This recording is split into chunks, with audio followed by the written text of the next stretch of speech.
Hey class, Prof JC here. I'm really excited about this class because our leadership reflections every single week are just going to be personal lessons that I want to share with you. I know that you're in the end. You are literally in the final stretch of your master's program, and so I just thought if you and I never have the chance to see each other again, we never interact again, I want to share with you some leadership lessons that I think are extremely important. I've shared this before with you. I'm extremely passionate about leadership. John Maxwell, who we're actually going to talk about today, we're going to look from his book.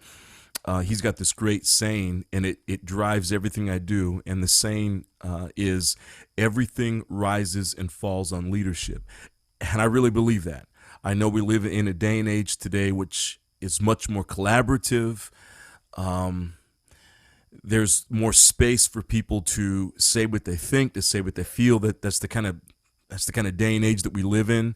I can still remember back in the 80s and 90s when it was more of you show up and you have no voice in the workplace. And it's not so much that I was obviously in corporate America or anything like that in the 80s or 90s, but I just remember hearing people talk about this. And it was very much a top-down kind of leadership.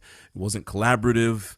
They didn't talk about things like flat organizations. It was all about the charismatic leader. And so back then, obviously, you'd say something like everything rises and falls on leadership, and everybody would agree with that. People may have a hard time with that today. And they say, well, no, everything doesn't rise and falls on, everything doesn't rise and fall on leadership. There's collaboration. There are teams today. There's so much more that goes into it than just one leader. But again, I would disagree. Now, maybe today what we're seeing a lot more of, and I appreciate this, are leadership teams.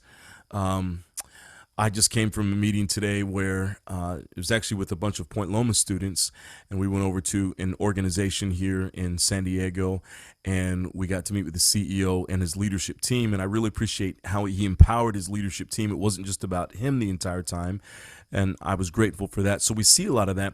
But here's what I would say. In any organization, leadership sets the tone, right? It's just like a family. The parents set the tone for how the house works, for how the home works, right? For how, what the rules are, how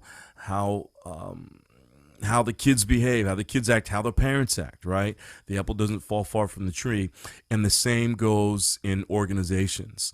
In a larger organization, you'll have the CEO and the leadership team that will set the tone, but then you have the different departmental leaders.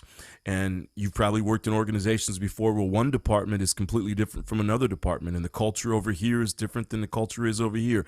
That's a leadership issue. And oftentimes when you go in and you change out the leader, it changes out the culture, right? And so I would say, even though we're living in a collaborative kind of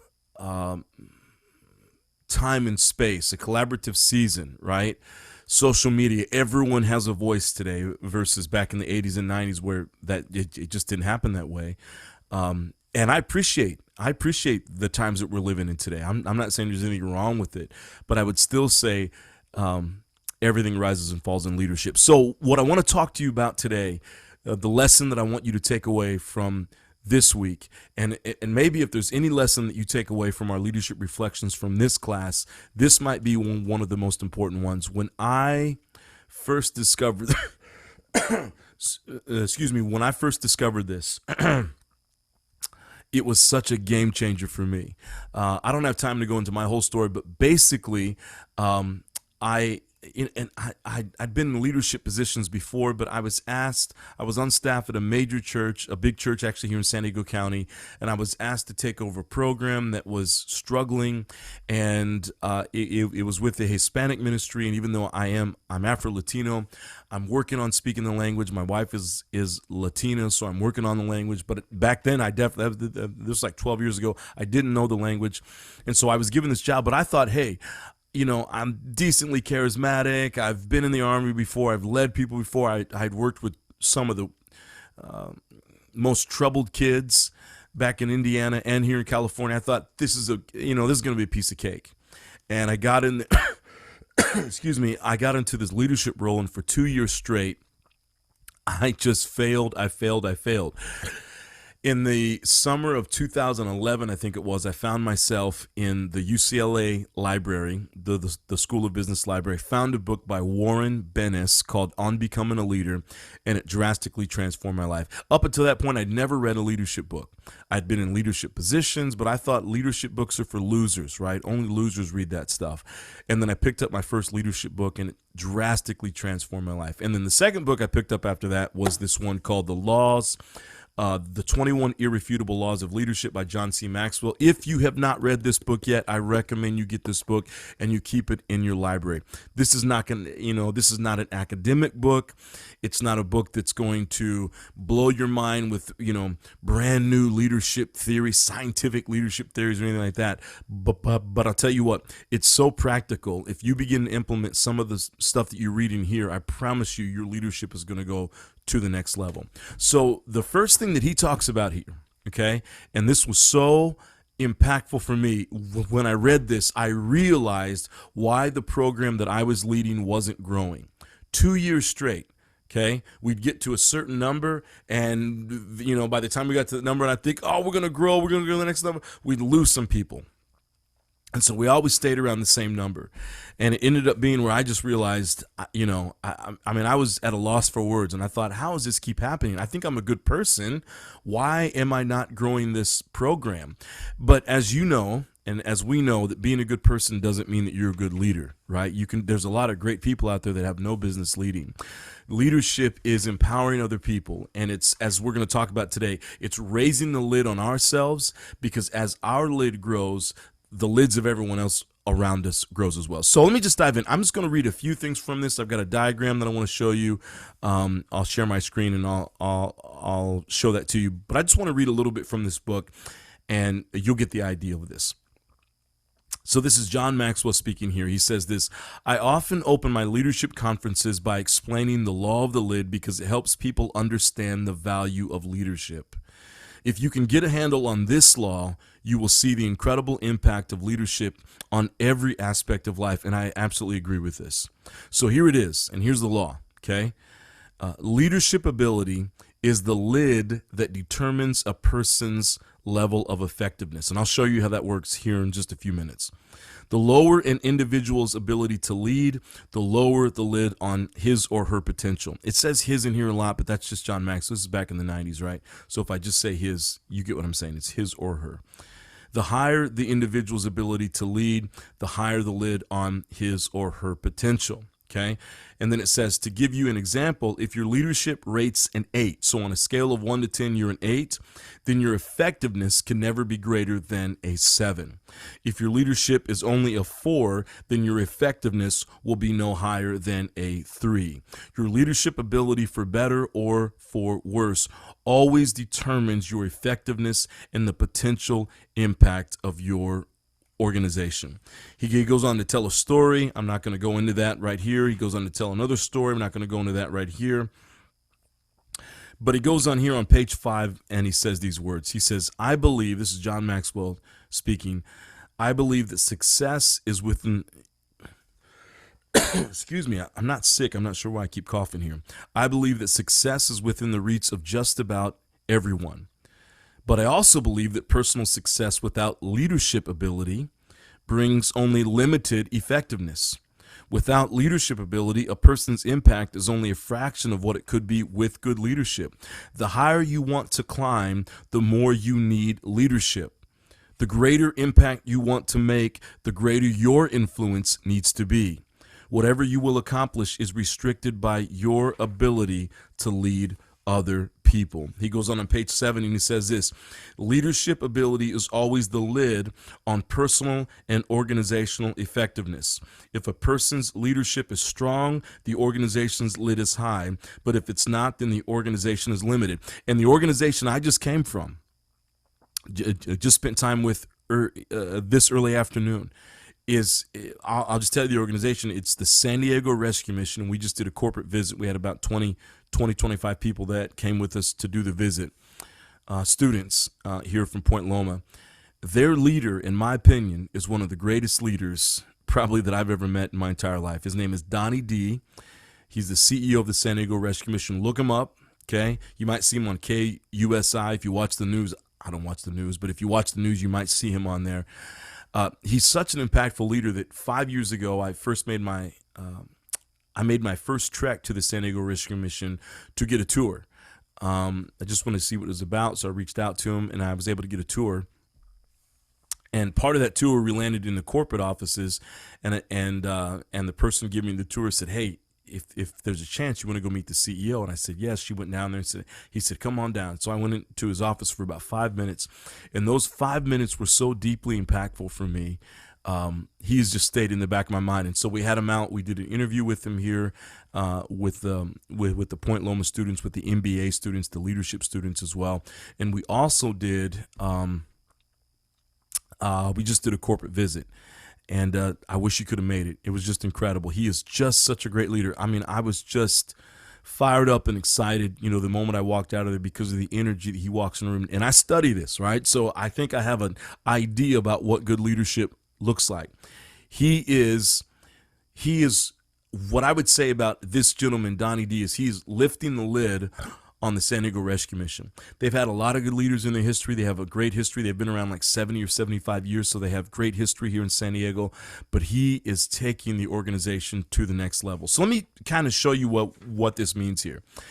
I'm going to share my screen here with you. And so you can kind of get just an idea about what I'm talking about here. Okay, so hopefully you can see that right there. Hopefully that's not in the way. Let me see if I can pull this down a little bit. Okay. Make myself a little bit bigger so I'm not just this little box here. Okay, so this is, I like this picture right here as well. It just shows this gentleman, right? He's got the lid on top of him. And this picture is what drives me, right? In my own leadership. And I'm really not in a place now where I'm doing a lot of leading of people. Now I do more training and teaching, and I enjoy it.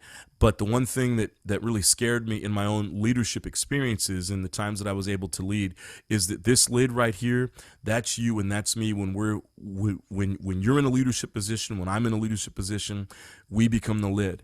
And so the higher we go, right, the bigger that jar becomes, the less of a lid that person has on, and they're able to grow more.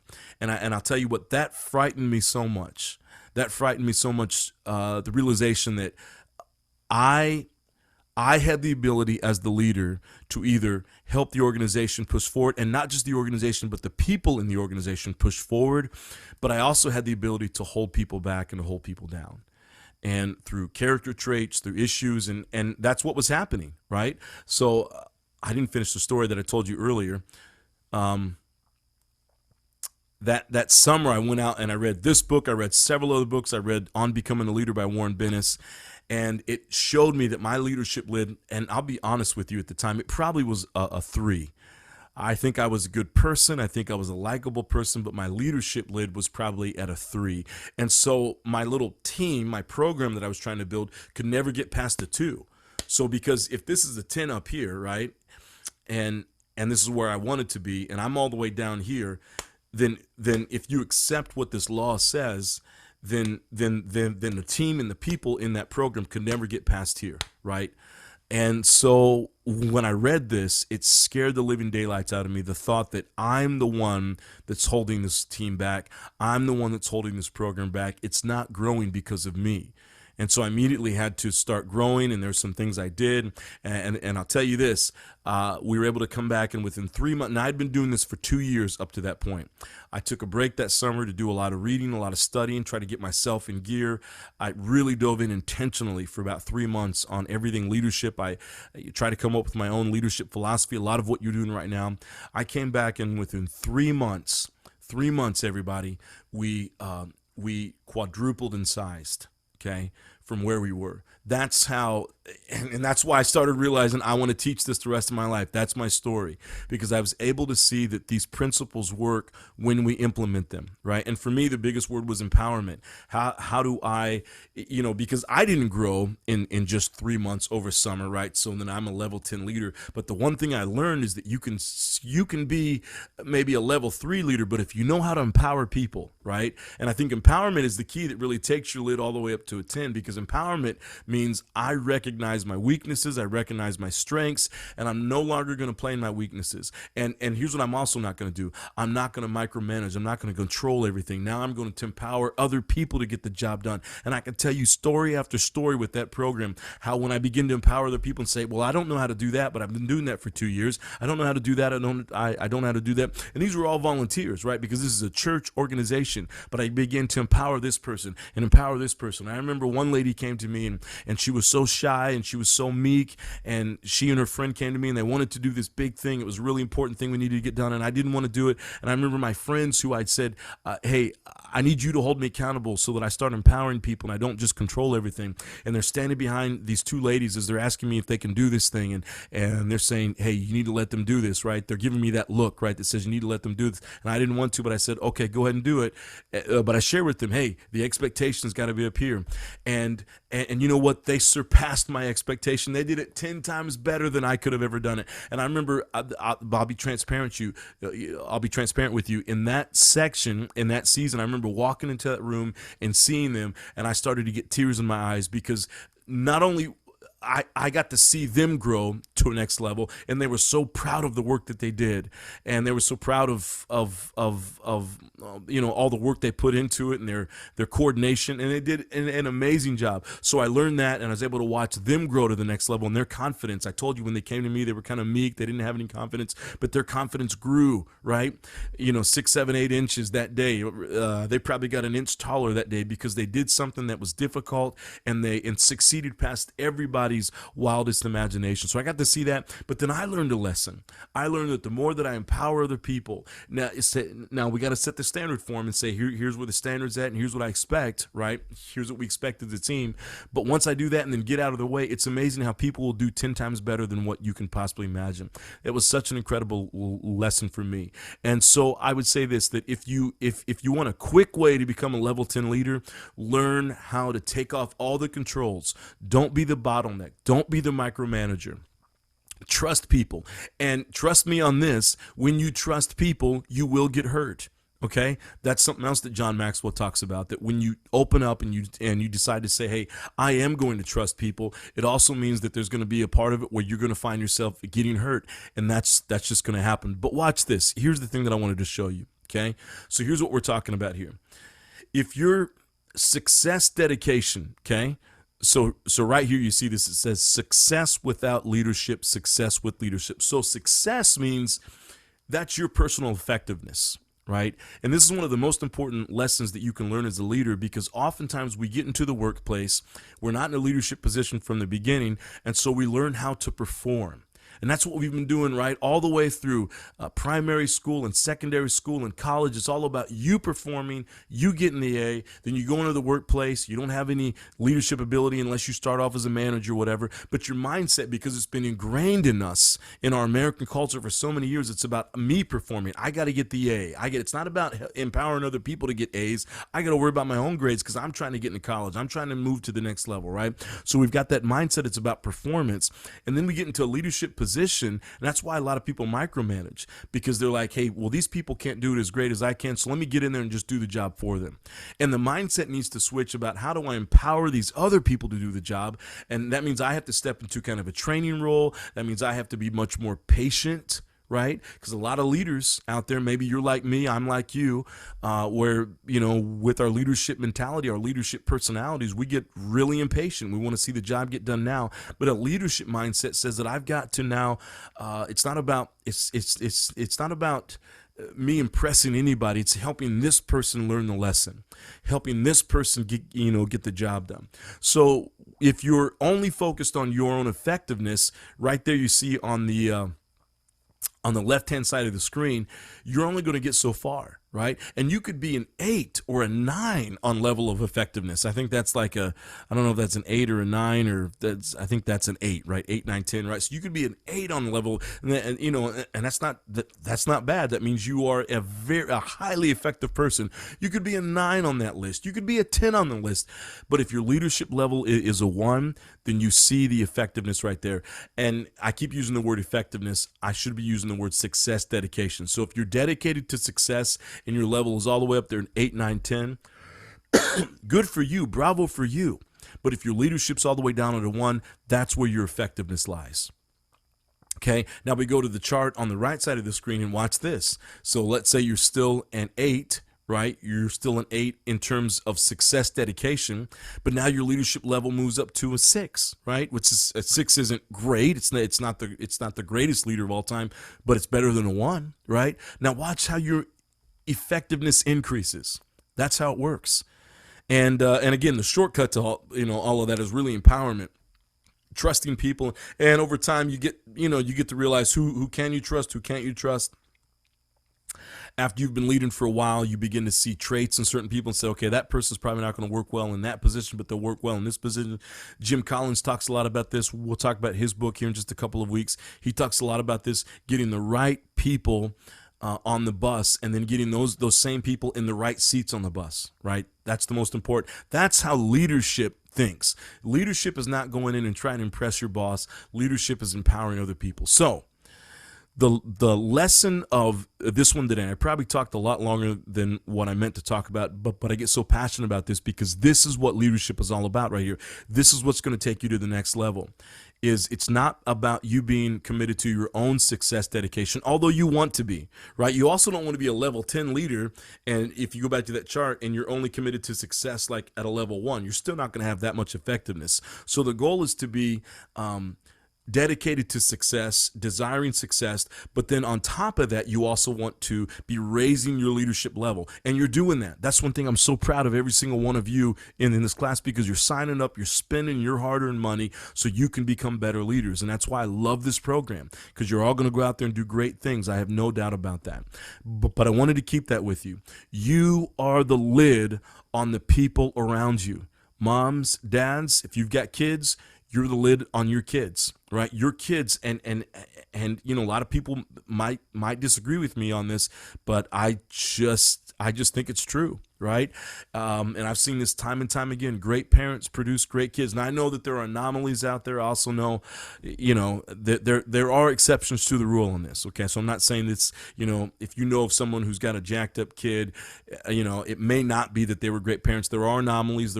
But here's what I would say: 90% of the time, and I don't have data to say that. I probably shouldn't even be saying that term, but from my own experience, 90% of the time, great parenting leads to great outcomes, which leads to great kids, right? Great kids, which leads to great outcomes, because those parents they understand leadership. They may not know it, but they understand what leadership means. They know how to empower their kids and trust them and give them independence and give them respect and build a collaborative home where kids are allowed to fail and all that kind of stuff that you do. This isn't a parenting class. But it's the same with our kids. It's the same with the teams that we lead. It's the same with our partners and spouses, those of you who are in a relationship, right? If you want to see your person take off and thrive, you've got to be the very best you can, right? So that you can empower your partner, you can empower your spouse to be your boyfriend, girlfriend, whoever it may be. You can empower those people around you to rise to their highest level. So this works in every aspect of life. And if you take nothing away from these 8 weeks in this class right here, I wish that you would take this away, is that the law of the lid matters, and your job is to raise your lid. So here's the question I have for you. Okay, so let's get to our question. I'd like for you to tell me down below or in your writing, okay, how have you experienced this in your own life? Okay, tell me about a time that your lid grew, okay, and you were able to see the impact of that, and tell me about a time, and maybe it's not with you, maybe it's something you've seen in a teacher or a coach or someone around you, maybe someone that you saw that had a very low lid. Tell me about the impacts of that low lid.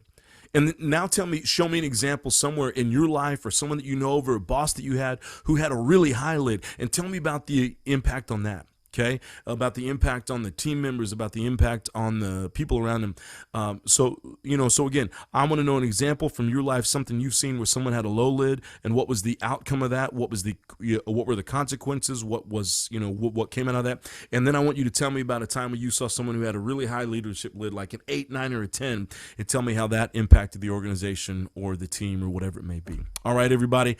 I love this law right here, and I hope you take it with you. I'll see you in the next video. Have a great week.